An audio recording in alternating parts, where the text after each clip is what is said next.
I froze in the middle of my grandmother's living room, the kind of silence that isn't just quiet, but heavy, pressing down on your chest, making each breath feel like a secret you're not allowed to know.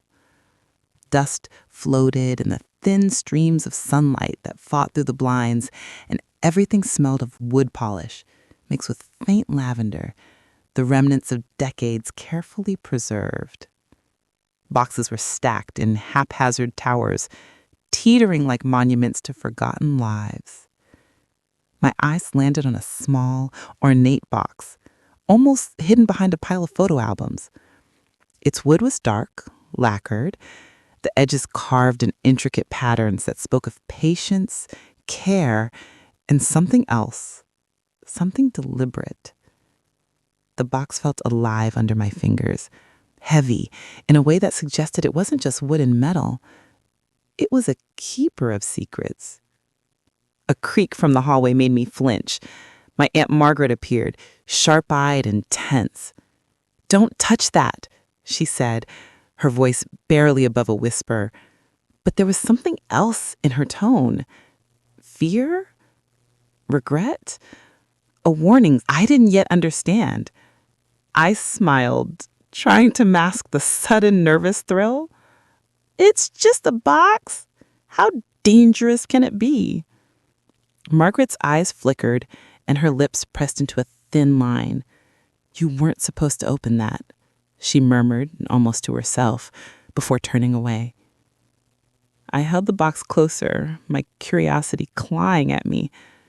Something inside me knew whatever was in here wasn't just a story. It was a reckoning waiting to happen. I am Emily, and curiosity has been my constant companion, the quiet hum beneath every decision I have ever made. As a child, I would disappear into the attic of my grandmother's house, running my fingers along dusty trunks, imagining worlds hidden behind locked doors, creating entire lives for the objects I found.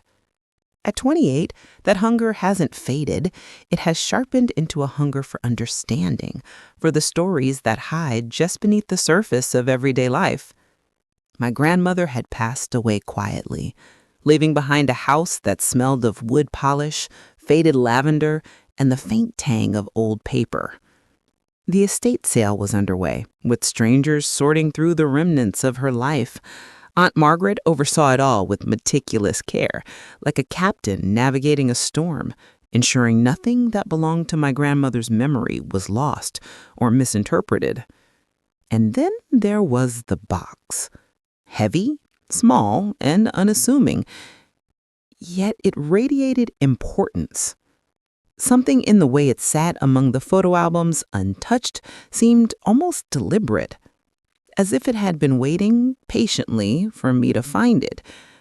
I promised myself I would uncover whatever secrets it held. Part of me wanted answers, another part wanted the thrill of mystery, but a deeper, quieter voice reminded me that some truths can shake the foundation of everything you think you know. The past, I realized, was not a fixed place. It was alive, layered, waiting for discovery. And in that promise, in the quiet anticipation of peeling back the first layers of my grandmother's hidden life, I felt a pulse of fear intertwined with exhilaration. Whatever was inside that box, I knew, would change the way I saw my family and myself forever. The house itself seemed to breathe with memories. Every room carried a scent of its own: aged wood, faint perfume, the residual warmth of laughter and arguments long past. Photographs lined the walls. My grandmother at 20, her smile radiant and carefree, standing in front of a summer cottage that no longer existed.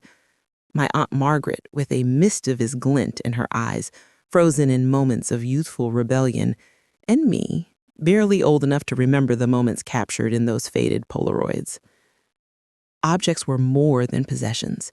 They were echoes. The chipped porcelain figurines in the cabinet, the cracked leather armchair by the fireplace, even the worn-out doilies on the tables, they all spoke of a life lived with care, attention, and unspoken rules. Yet the box felt separate. Its presence wasn't part of the curated story of the house. It seemed almost alien, yet intimately tied to my grandmother's hidden self. I sat on the sofa, cradling the box, turning it over and over in my hands. The lock was cold and unyielding, the carvings along its surface intricate and deliberate. They suggested secrecy, deliberation, even guilt. There was a weight in holding it, a sense that this small object contained more than letters or photographs. It carried the essence of a life intentionally hidden from the world. Margaret moved around the room, sorting through papers with meticulous precision. She was a gatekeeper of memories, the last living person who could speak of stories that had never been recorded, stories that had been carefully buried. And yet something in her posture, tense, wary, almost hesitant, told me she did not fully understand the box's significance either. A creeping sense of anticipation filled the room. I could feel the invisible threads of the past tugging at me, urging me to uncover what had been concealed. The box was not just an object. It was a doorway, a promise of revelation, a silent whisper that something in this family's history had been deliberately hidden, waiting for the right hands to unlock it. I traced the edges of the box with trembling fingers, feeling the cold metal of the lock, the weight of years pressing down. Somewhere deep in the quiet of the house, a secret was waiting, and I was about to meet it face to face. I spent the next hour circling the room, holding the box as if it were both fragile and alive. Every instinct screamed that I should leave it alone, but my hands betrayed me. Tracing the intricate carvings, feeling the grooves of history pressed into the wood. Then, tucked inside an old photo album I had set aside, I found a small key, taped under the back cover. My heart raced as I held it, the metal cold against my palm, a tangible invitation to secrets long buried. Margaret was nearby, organizing stacks of letters and receipts, humming quietly to herself, unaware of the discovery in my hands. I hesitated, glancing at her, then at the key. Finally, curiosity overpowered caution. I inserted the key into the lock. It clicked. The box opened. Inside lay a stack of letters, yellowed and brittle, bound by a faded ribbon that had survived decades. On top was a journal, its leather cracked, the pages worn, the handwriting unmistakably my grandmother's, precise, deliberate, imbued with the weight that seemed to pull at the air itself. Margaret's footsteps faltered.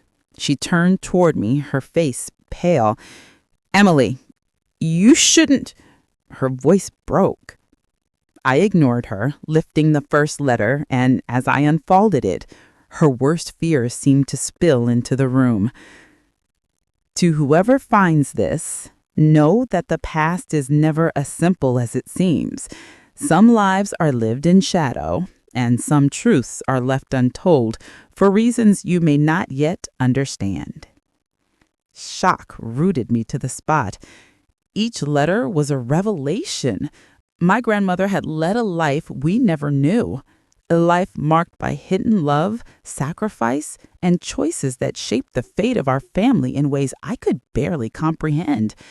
The words told of a man no one in our family had ever mentioned, a love so deep it had been erased from memory, yet so alive in her heart it left traces in these pages. Margaret stepped closer, her voice trembling. I didn't want you to know. It was never meant for anyone but her." Her eyes glistened with unshed tears, and I could feel the weight of decades pressing down on both of us. I traced the edges of the letters, feeling the delicate texture, absorbing every carefully chosen word. The room seemed to shrink around me, the walls bearing witness to a revelation that demanded silence and awe. As I looked up at Margaret, I realized that the discovery had shifted everything. The house, the estate sale, the dusty memories, they were no longer mere relics. They were pieces of a story I was now entwined with, a story that demanded understanding, empathy, and courage. And deep inside me, beneath the fear and the shock, there was a flicker of exhilaration. Because for the first time, I was not just reading history, I was living it, step by step, alongside the woman who had shaped so much of who I had become. The moment I began to read through the letters and the journal, the air in the living room seemed to thicken, as if it were aware of the secrets spilling out. Every word carried weight. My grandmother's handwriting, elegant and deliberate, felt almost like a living voice whispering across decades, guiding me through her hidden life. Each sentence revealed choices and sacrifices that had never been spoken aloud. One letter described a love she had kept entirely secret, a man whose name no one in our family ever mentioned. The words were tender, aching with longing, and yet threaded with caution and fear. She had loved him deeply, but circumstances, family expectations, and a world too rigid had forced her to conceal that love, bury it under layers of duty and propriety. Reading her words, I felt an ache in my chest, not just for her, but for the parts of life she had been denied, and for the silence that had followed her all these years. Margaret hovered nearby, folding letters with trembling hands, her eyes avoiding mine. I tried to destroy some of this, she admitted quietly, almost as if speaking to herself, but I couldn't. Some part of me knew that you would find it. Her voice carried a mixture of guilt and reverence. I realized then that the box had not just survived by chance, it had been left intentionally, waiting for me to uncover its contents, to bear witness to a story she couldn't tell aloud. I sank onto the sofa, the journal open across my lap, flipping carefully through the fragile pages. There were passages detailing moments of heartbreak, quiet joys, and difficult choices. She wrote about nights spent pacing in her bedroom, letters unsent, conversations held only in whispers, and a life that balanced appearances with secret truths. With each page, I felt closer to her, understanding her not just as a grandmother, but as a woman who had navigated a world of constraints, hopes, and regrets. The emotional weight of the discovery became heavier as the hours passed. I laughed softly at her sly sense of humor hidden in the diary, cried quietly at her moments of sorrow, and at times just sat in silence, absorbing the richness of a life so carefully hidden. Margaret eventually joined me on the sofa, and together we read fragments aloud, the room echoing with her voice intertwined with mine. You were right to find it," she said finally, her hand brushing mine. She wanted someone to know, someone who could understand. She wanted her story to live beyond her walls. The words struck me with a strange mix of comfort and urgency. I realized that this was more than history. It was a responsibility, a bridge connecting us to choices, to love, and to courage. In the evening light, as the house grew quiet and shadows stretched across the floor, I paused at a particular passage. My grandmother had written about fear, of being judged, of love lost, of the consequences of revealing the truth, but she had written it anyway, leaving clues, leaving letters, leaving the box. And in that deliberate act, she had entrusted me with her voice, her truth, and the courage to navigate it responsibly. I looked at Margaret, her face softening with unspoken understanding, and then back at the box. What had begun as curiosity had become a journey through generations, through hidden loves, through lives shaped by constraint and resilience. The box was no longer just a collection of letters. It was a living history, a teacher of empathy and courage. And in the quiet of that living room, surrounded by the tangible remnants of my grandmother's life, I understood that this was only the beginning. The letters were a doorway, and I had stepped through it, ready to confront the full expanse of secrets, choices, and revelations that lay ahead. As the evening deepened, the house seemed to settle around us, almost as if it were listening to the truths we were uncovering. I carefully opened another letter, the paper fragile under my fingers. This one detailed a confrontation my grandmother had had with someone I never expected, a figure of authority in the family, someone whose approval had dictated her choices for decades. Her words were sharp, filled with frustration and quiet rebellion. She had been forced to bury her desires, to live according to expectations that suffocated her spirit, yet she recorded it all, preserving the essence of who she truly was. Margaret leaned closer, reading over my shoulder. "I remember her arguing with him," she whispered, voice trembling. "I thought I could erase it from memory, but it never really went away." I felt a shiver run through me. This was not just history, it was a legacy of courage hidden beneath layers of obedience. I turned to the journal, the pages filled with reflections on love and sacrifice. My grandmother's words painted vivid pictures: secret meetings at desk, letters tucked into drawers, nights spent staring at the ceiling, imagining a life she could never claim. Each passage was a revelation, each line a thread connecting me to the woman behind the grandmother I had always known. I laughed softly at her sly humor, felt tears sting my eyes at her pain, and sometimes simply held the book close, letting the weight of her life press gently against my chest.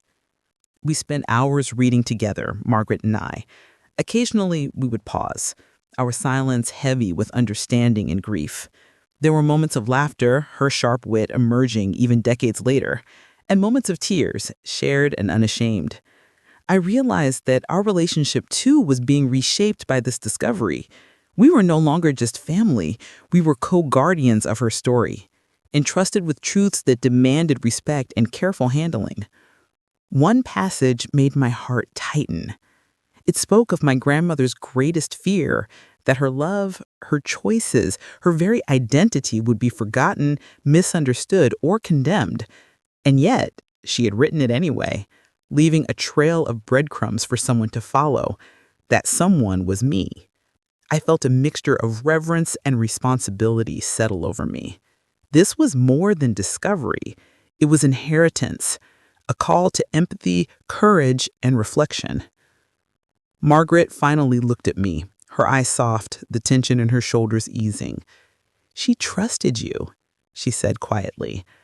"I think she wanted someone who could carry it forward without judgment, someone who could understand." Her words hung in the room, heavy with meaning. I nodded, realizing that this trust was both a gift and a challenge. As night fell and shadows stretched across the floor, I read the final letters in the stack. Each one offered more than mere narrative. They were lessons, reflections, confessions, and invitations. My grandmother had lived a life full of constraint, yet within those constraints she had carved a world of courage, love, and resilience. I felt privileged and overwhelmed, humbled and inspired. By the time I closed the journal, the room was silent except for our breathing. The box, now empty of letters but full of meaning, sat between us like a quiet monument to her life.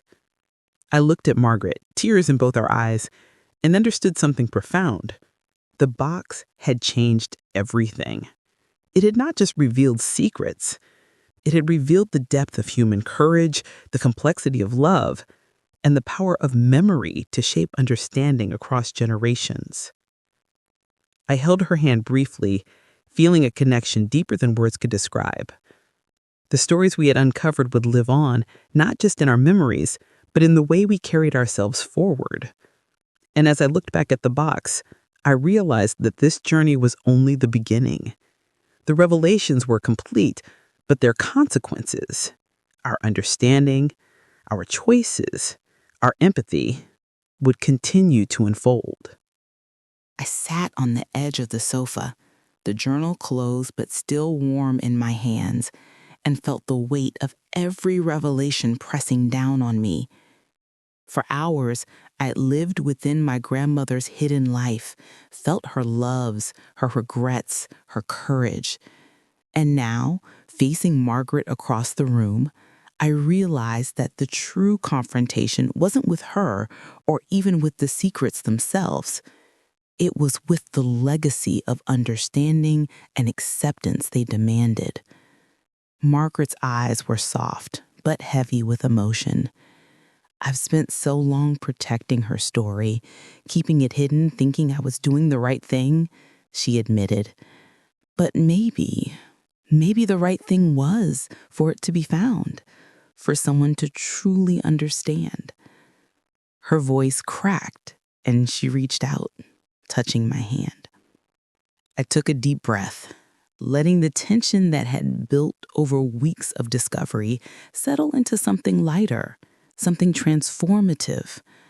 I realized that the true climax wasn't just uncovering the secrets, it was recognizing the courage it took to live them, to leave them behind, and to trust that someone else could carry them forward. The journal, the letters, the box, they were more than objects. They were vessels of connection, empathy, and resilience. My grandmother had not simply lived a hidden life. She had created a path for understanding, a legacy of reflection that demanded engagement, not judgment. I looked at Margaret, tears spilling down both our faces, and for the first time in decades, I felt our shared history in full. We were bound, not just by family, but by the truths we now held in common. The fear, the secrecy, the silence, it all dissolved in the quiet recognition of what had been entrusted to us. In that moment, I understood the stories we uncover do more than reveal the past. They illuminate the present and shape the choices we make for the future. And as I set the box carefully back on the shelf, I felt a sense of completion, of clarity, and of connection that transcended any single revelation. The past had spoken, and I had listened. For the first time, I truly felt my grandmother's presence, not as a memory, but as a living force guiding us, urging us to live honestly, bravely, and with compassion. The reckoning had arrived, and we had survived it, changed forever. Weeks later, I found myself back at my grandmother's grave, the late autumn sun casting long shadows across the quiet cemetery. In my hands, I held the empty box, a vessel now stripped of letters, but overflowing with lessons. Each secret, each revelation had woven itself into the fabric of my understanding, shaping how I saw my family, and more importantly, how I saw myself. I thought of my grandmother, of the courage it had taken to live a life half hidden, of the love she had carried silently, and of the trust she had placed in me. The letters had been more than words. They had been bridges across time, lessons in empathy, resilience, and the quiet power of living authentically, even in the face of fear. Margaret and I had shared tears, laughter, and long silences. Our bond, once defined by familiarity, had transformed into something profound, anchored in shared discovery and understanding. The stories we had uncovered were no longer hers alone. They were ours, guiding us toward compassion and patience, teaching us the value of truth held with care. As I placed the box gently in my apartment, I realized that legacy is not found in objects or possessions. It is found in understanding, in the courage to confront hidden truths, and in the willingness to carry forward the lessons of those who came before us. In discovering the past, I had found clarity in the present and a compass for the choices that lay ahead. The past is never truly gone. Secrets, choices, and untold stories linger, shaping who we are and guiding who we can become. And uncovering my grandmother's hidden life, I learned that understanding and empathy can bridge generations, and courage can live quietly in the smallest, most unexpected places. If this story resonated with you, share your thoughts in the comments and subscribe for more tales of discovery, family, and the hidden threads that connect us all. Sometimes the greatest lessons come not from what is spoken, but from what has waited patiently to be found.